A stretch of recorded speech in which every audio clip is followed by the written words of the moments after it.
जिंदगी कभी कभी ऐसे मोड़ पर पहुंच जाती है, ऐसी जगह पर पहुंच जाती है जहां पर कोई रास्ता नहीं दिखाई देता, जहां पर सब कुछ बंद दिखता है। और ऐसी दशा में कमजोर इंसान हताशा के मारे आत्महत्या तक पहुंच जाता है। क्या ज्योतिष में ग्रह जिम्मेदार होते हैं इसके लिए, या इंसान की खुद की सोच उसको आत्महत्या तक पहुंचाती है? आज यही पड़ताल करेंगे आपके साथ। नमस्कार, बहुत स्वागत है आपका। आप देख रहे हैं किस्मत कनेक्शन और मैं हूं आपके साथ शैलेंद्र पांडे। बात करेंगे आज आत्महत्या के योग के बारे में। आखिर कौन से ऐसे ग्रह होते हैं जो किसी व्यक्ति को हताशा के समुद्र में डुबा देते हैं? कौन से ग्रह होते हैं जो व्यक्ति को आत्महत्या के दरवाजे तक पहुंचा देते हैं? क्या इस योग से बचा जा सकता है? इस योग को समझा जा सकता है? आज ये जानने की कोशिश करेंगे, समझेंगे आत्महत्या के पूरे मामले के बारे में। लेकिन सबसे पहले जानेंगे क्या है आज का गुड लक।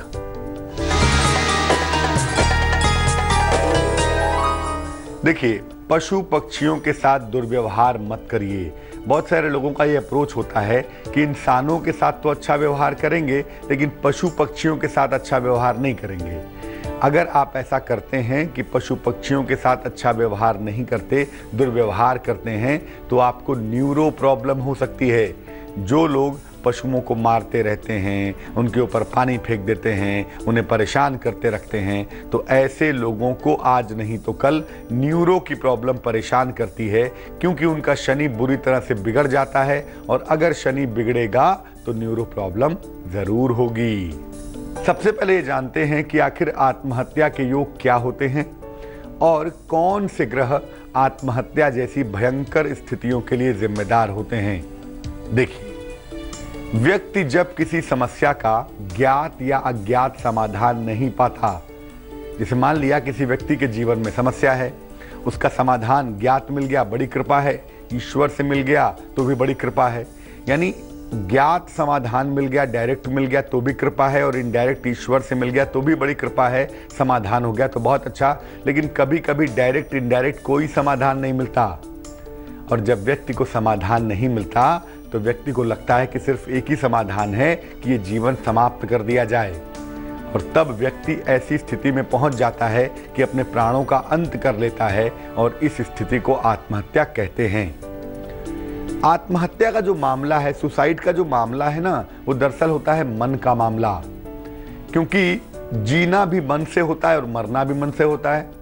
मानव मन का बना हुआ है ना, तो जब उसका मन मर जाता है तभी वो सुसाइड करता है।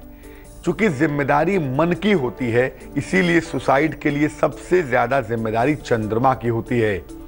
क्योंकि चंद्रमा मन को कह देता है कि अब कुछ नहीं हो सकता। जब मन कह देता है कि अब कुछ होगा ही नहीं, तो आदमी सुसाइड कर लेता है। इसके बाद चंद्रमा के बाद जिन ग्रहों की भूमिका होती है वो होते हैं बुध और राहु। बुध का मतलब होता है बुद्धि। बुद्धि भ्रष्ट हो जाती है व्यक्ति की। व्यक्ति सोचता ही नहीं कि जो वो करने जा रहा है या जो कर रहा है उसके दूरगामी परिणाम क्या होंगे। और राहु की भूमिका भी होती है इसमें। तो बुध और राहु दोनों की भूमिका होती है। और खास तौर से राहु का मतलब ये होता है कि आदमी उन्माद में आके, उद्वेग में आके बिना सोचे समझे सुसाइड कर लेता है, और मरने के बाद शायद उसकी आत्मा सोचती होगी कि क्या कर लिया। तो चंद्रमा, बुध और राहु, ये तीन ग्रह मूल रूप से होते हैं जो किसी व्यक्ति के सुसाइड के लिए जिम्मेदार होते हैं। कभी कभी क्या होता है, किसी व्यक्ति की मारक दशा आती है। कुंडली में एक दशा होती है ना, जिसमें व्यक्ति के मृत्यु तुल्य कष्ट के योग बनते हैं या मृत्यु के कॉम्बिनेशन बन जाते हैं। कभी कभी ऐसी दशा आने पर भी आत्महत्या के योग बन जाते हैं। जरूरी नहीं है कि हर बार मारक दशा है तो सुसाइड ही करे व्यक्ति, लेकिन मारक दशा के होने पर व्यक्ति के अंदर आत्महत्या की टेंडेंसी इंप्रूव कर जाती है। जिनकी जन्म की तारीख का संबंध 2 अंक से होता है, 4 से होता है, 7 से होता है और 8 से होता है, यानी जिनका मूलांक 2, 4, 7 या 8 होता है, उनके अंदर सुसाइडल टेंडेंसी ज़्यादा होती है।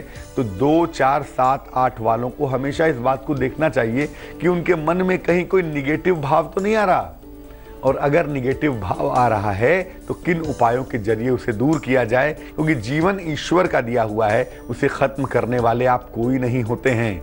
चर्चा करेंगे कि कब व्यक्ति आत्महत्या कर लेता है।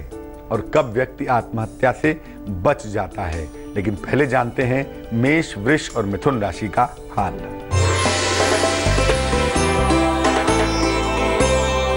मेष राशि, आपका आर्थिक पक्ष बेहद अच्छा दिखता है, लेकिन आपको अपनी सेहत का ख्याल भी रखना है। स्वास्थ्य के मामले में लापरवाही नहीं करेंगे। वाणी पर नियंत्रण बनाए रखें, कुछ भी ऐसा ना बोलें जिससे चीजें खराब हो जाएं। शुभ रंग आपका सफेद है और भाग्य है आपके पास 40%। वृष राशि, संपत्ति का लाभ होता हुआ दिख रहा है। प्रॉपर्टी की मुश्किलें आपकी दूर होंगी और नौकरी में अनुकूलता आएगी। नौकरी की स्थितियां सुधर जाएंगी। रुका हुआ धन भी मिलता हुआ दिखेगा। फाइनेंशियली आप बेहतर हो पाएंगे। शुभ रंग आपका नीला है और भाग्य है 78%। मिथुन राशि, नौकरी में बदलाव के दौर से गुजर रहे हैं और अगर अविवाहित हैं तो आपकी शादी तय हो सकती है, आपका विवाह तय हो सकता है। आपकी सेहत में सुधार के संकेत भी दिखाई दे रहे हैं। सेहत की स्थितियां बेहतर होती चली जाएंगी। शुभ रंग आपका धानी होगा और भाग्य होगा 66%। तो आत्महत्या एक ऐसी स्थिति है जिसमें व्यक्ति अपने आप को मार देता है, अपने जीवन को नष्ट कर लेता है और कुछ ग्रह जरूर होते हैं उसके पीछे जो उसको आत्महत्या तक पहुंचा देते हैं। कब व्यक्ति आत्महत्या कर लेता है, आइए समझते हैं। देखिए, चंद्रमा और राहु का जब कॉम्बिनेशन होता है तो व्यक्ति का मन उसके काबू में नहीं रहता। चंद्रमा राहु का संयोग होने से अगर कुंडली में दशा बुरी होती है या दशा बुरी हो जाती है तो व्यक्ति सुसाइड कर लेता है या सुसाइड तक पहुंच जाता है। केंद्र में कोई ग्रह ना हो, क्योंकि केंद्र स्थान जो है ना, लग्न, चतुर्थ, सप्तम और दशम, ये केंद्र स्थान जो है ये व्यक्ति की स्ट्रेंथ होते हैं, व्यक्ति की ताकत होते हैं। और जब इसमें कोई भी प्लेनेट नहीं होता तो व्यक्ति किसी मुश्किल में पड़ता है तो उसे सपोर्ट नहीं मिलता। ऐसी दशा में भी व्यक्ति के अंदर आत्महत्या की टेंडेंसी आ जाती है और व्यक्ति आत्महत्या की तरफ जाता है। अगर कुंडली में राहु का प्रभाव ज्यादा हो तो व्यक्ति कंफ्यूज हो जाता है। उसे लगता है कि आत्महत्या करने से वो सीधे ईश्वर तक पहुंच जाएगा, या उसे ये लगता है कि आत्महत्या करके वो हर समस्या से छुटकारा पा जाएगा, लेकिन ऐसा होता नहीं है। आत्महत्या के बाद आत्मा की स्थिति और भी ज़्यादा बुरी होती है। कभी चर्चा करेंगे आपके साथ, लेकिन जान लीजिए कि राहु का प्रभाव हो तो व्यक्ति भ्रम में आके, व्यक्ति कंफ्यूजन में आके आत्महत्या कर लेता है। जब दशाएं खराब हो जाती हैं, मंगल आ गया, राहु आ गया, चंद्र आ गया, दशा बुरी है, व्यक्ति उन्माद में आ जाता है, भावना में आ जाता है। प्रेम में सफल हुआ, सुसाइड कर लिया। कोई रास्ता नहीं दिख रहा है, सुसाइड कर लिया। नौकरी नहीं मिल पा रही, सुसाइड कर लिया। मतलब उन्माद में, किसी भावना के वशीभूत होकर ये समझ नहीं पाता कि क्या अच्छा है क्या बुरा है, किसी भावना में बहकर आत्महत्या कर लेता है। कर्क, सिंह और कन्या राशि वालों का ये वक्त कैसा चल रहा है, आइए जानते हैं।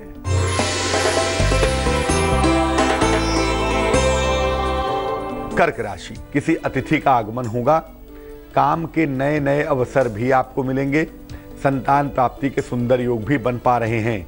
शुभ रंग आपका क्रीम है और भाग्य है 89%।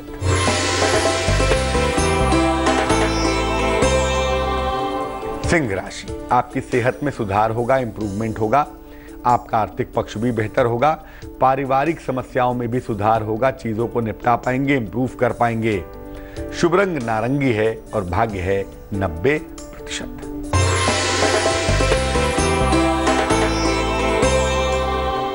कन्या राशि, लंबी यात्रा के सुंदर योग बन रहे हैं। नौकरी में तनाव से आपको बचना चाहिए। छोटा ही सही लेकिन आर्थिक फायदा होगा, जिससे आप धन संबंधी, संपत्ति संबंधी मुश्किलों से बाहर चले आएंगे। शुभ रंग आपका हरा होगा और भाग्य होगा 50%। अब ये जानते हैं कि आखिर कब व्यक्ति आत्महत्या से बच जाता है। देखिए, केंद्र स्थान जो कुंडली के, पहले भी आपको बताया कि लग्न, चतुर्थ, सप्तम और दशम ये व्यक्ति का सपोर्ट सिस्टम है। और यहाँ पर अगर केवल शुभ ग्रह पाए जाते हों तो व्यक्ति की रक्षा होती है। व्यक्ति इस तरह के अंट शंट योगों से सुरक्षित हो जाता है, बच जाता है। तो केंद्र में केवल शुभ ग्रह हो तो व्यक्ति सुरक्षित रहता है, व्यक्ति की मुश्किलें दूर हो जाती हैं। और अगर बृहस्पति मजबूत हो जाता है कुंडली में तो व्यक्ति के मन में समस्या आती है, व्यक्ति के जीवन में दिक्कतें आती हैं। व्यक्ति को लगता है कुछ बुरा हो सकता है, लेकिन समस्याओं के बावजूद व्यक्ति गलत कदम नहीं उठाता। कभी कभी क्या होता है, दशा खराब चल रही है, एकदम से आपके मन में आ रहा है सुसाइड कर लेना चाहिए, कोई रास्ता नहीं बचता, लेकिन दशा एकदम से बदल गई, दशा एकदम से बेहतर हो गई, तो ऐसी दशा में दशाओं के बदलने पर भी व्यक्ति आत्महत्या से बच जाता है। मान लिया महीने भर तक चंद्रमा चला, बड़ा बुरा चल रहा है, आपके मन में रोज ख्याल आ रहा है सुसाइड कर लेना चाहिए, लेकिन 1 महीने के बाद चंद्रमा बदल गया तो जो टेंडेंसी है आपके सोचने की वो बदल जाएगी, और अगर टेंडेंसी बदल जाएगी तो आप भी आत्महत्या की तरफ जाने से बच जाएंगे और आपकी स्थिति भी बदल जाएगी। कभी कभी क्या होता है कि व्यक्ति के ऊपर किसी सद्गुरु की, किसी वास्तविक गुरु की कृपा होती है, और ऐसी कृपा होने पर व्यक्ति का जो मन है वो उसके गुरु नियंत्रित करते हैं, और इस वजह से ऐसे लोग आत्महत्या से बच जाते हैं, उस समस्या से निकलकर बाहर आ जाते हैं। तुला, वृश्चिक और धनु राशि वालों का वक्त कैसा चल रहा है, आइए जानते हैं।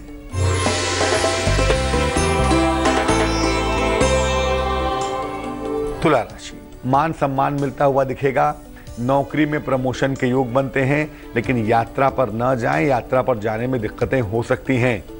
शुभ रंग आपका पर्पल अर्थात बैगनी होगा, और भाग्य होगा 61%।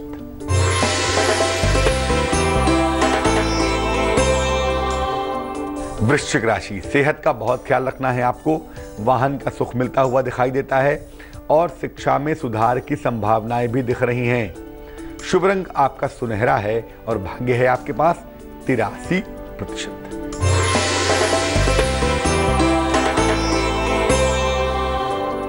धनु राशि, उपहार का, मान सम्मान का आपको लाभ मिलने वाला है, रुका हुआ धन भी आपको प्राप्त होगा, और संतान प्राप्ति के सुंदर योग भी बन पाएंगे। शुभ रंग आपका गुलाबी है, और भाग्य है 73%। अब ये जानते हैं कि अगर आपकी कुंडली में आत्महत्या कारक योग हों, अगर कुंडली में आत्महत्या जैसी स्थितियां बन गई हों या बन रही हों, आपके में बन रही हों, आपके किसी बच्चे में बन रही हों, तो कैसे उसको पहले से ही कंट्रोल में रखें ताकि ये नौबत ही ना आए। अगर कुंडली में आत्महत्या के कॉम्बिनेशंस हैं, ऐसे योग हैं, तो भगवान शिव या भगवान कृष्ण की दबाकर पूजा करनी चाहिए। भगवान शिव की जितनी पूजा की जाएगी, कुंडली का जो मन का लेवल है वो एलिवेट हो जाएगा, या भगवान कृष्ण की जितनी पूजा की जाएगी, मन की तमाम जटिलताओं का रास्ता मिलता जाएगा, और आप इस टेंडेंसी से बच जाएंगे।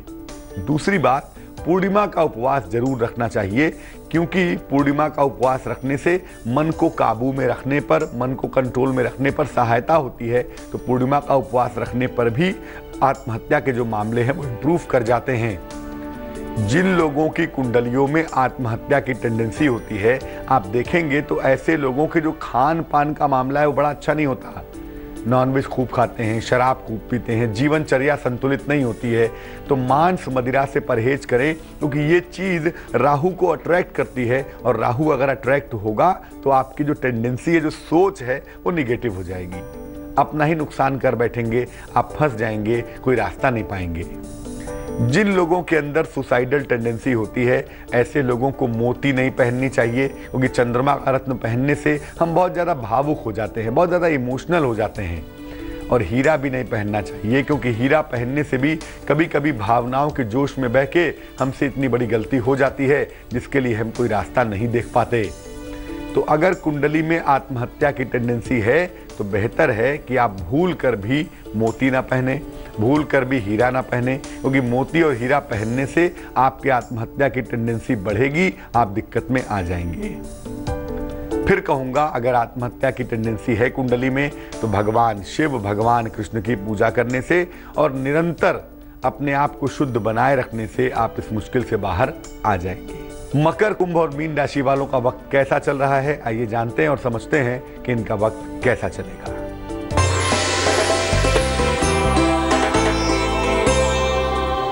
मकर राशि, आपको हड्डियों की समस्या से बचना होगा, और किसी भी तरह का पुराना विवाद अगर पुनः सामने आता है तो बुद्धिमानी से, गंभीरता से उसको हल करिए। मामला इतना गंभीर नहीं है, और मुश्किलों के दौर में अगर आप संयम से काम लेंगे, ईश्वर का स्मरण करेंगे तो बहुत अच्छा होगा।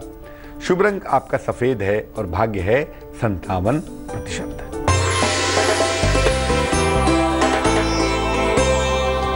कुंभ राशि, नौकरी में बदलाव के दौर से गुजर रहे हैं आप। और अगर आप अविवाहित हैं तो मैं बता दूं कि आपकी शादी तय होने वाली है, विवाह तय होने के योग बने हुए हैं। संपत्ति का सुंदर लाभ होता हुआ भी दिखता है, संपत्ति का फायदा भी जरूर होगा।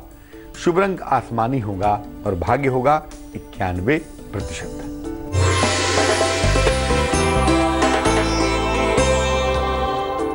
मीन राशि, संतान पक्ष की समस्या से आपको बचना है। अपने वाणी पर नियंत्रण बनाए रखेंगे। धन की प्राप्ति होगी जरूर, लेकिन धन की बर्बादी न करें। शुभ रंग भूरा है और भाग्य है 70%। चलिए अब जानते हैं क्या है आज की सलाह। जब भी आप हनुमान जी की उपासना करते हैं ना, भगवान राम के साथ करेंगे। हनुमान जी की जो अतुलित शक्ति है, जो सुपर ताकत है, उसके जो केंद्र है ना, वो राम हैं। इसीलिए हनुमान जी की उपासना जब भी करेंगे, भगवान राम के साथ करेंगे। हनुमान जी के चित्र के साथ राम जी को भी रखेंगे या उनकी मूर्ति के साथ राम जी को भी रखेंगे।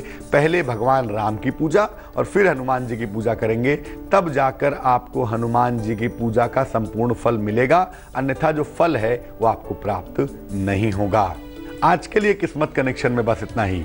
कल फिर हाजिर होंगे और कल बताएंगे आपको अलग अलग मौसम के हिसाब से आपके मन का मिजाज कैसा रहता है। मुझे दीजिए इजाजत, लेकिन आगे देखिए रिश्तों की कहानी संजय सिन्हा के साथ।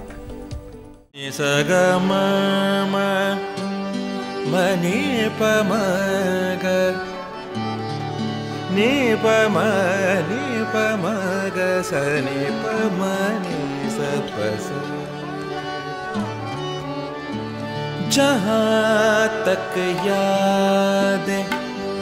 याद आती रहेगी।